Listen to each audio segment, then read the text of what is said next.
Okay, so I'm going to show you another selection tool. So I want you to just kind of understand how some of these other selection tools work. But let's say I wanted to grab this area here, the sky, and change maybe the hue and saturation of the sky, something simple, a quick adjustment to it. So what I would need to do is choose the right tool, and none of these look right to me. So I'm going to go into the next one. And I do want to show you how to use these two tools. These are more, as you can see, it has straight lines and diagonal lines, and you can kind of see here that this also has that. So the way that this works, I'll go into Polygonal Lasso tool.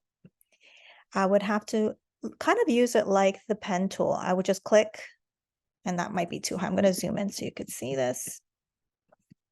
I'm going to click, and that's essentially it. Now there's no curves. This tool will not create any curves. So if you make a mistake, press delete once and it will remove it. And you could use this going essentially all the way around until you reach the other side. So this one might take some time, but you can control it. If you make a mistake, just press delete or Command Z. So make sure you close your selection, and then you will have a selection there. So what I'd like to do is, now that I have that selection, I can go into my adjustments, and I said I wanted to change the hue and maybe the saturation. So in order to isolate just the sky and not add the hue and saturation to the entire image, I need to hold down my Option key and click on hue and saturation at the same time. So Option key and click on the hue and saturation, which will bring up this window. Then I could call this, give it a name, sky, so that if I have several of these, I won't get mixed up. So here it is, sky. Now I can go in and play with the slider and change the hue and saturation. I may lighten this up a little bit just because it's a little dark. So again, this didn't actually do anything. This is a layer mask, right? So if I click on and off, this layer on and off, this is just your adjustment.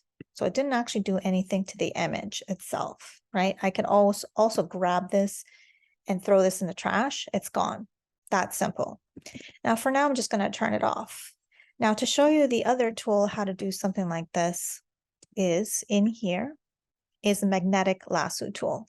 This one, you will actually feel it snap on as you go around, but you have to be careful because that one is also finicky. If you go too fast, it will go everywhere. So make sure you just kind of go slowly, not too slow, but do you see how that already made a mistake? If I make a mistake like that, press delete, 1, 2, 3, and then maybe another one. Now I could go in and it literally snaps on. So some people like this one. Some people prefer the polygonal tool. It's really up to you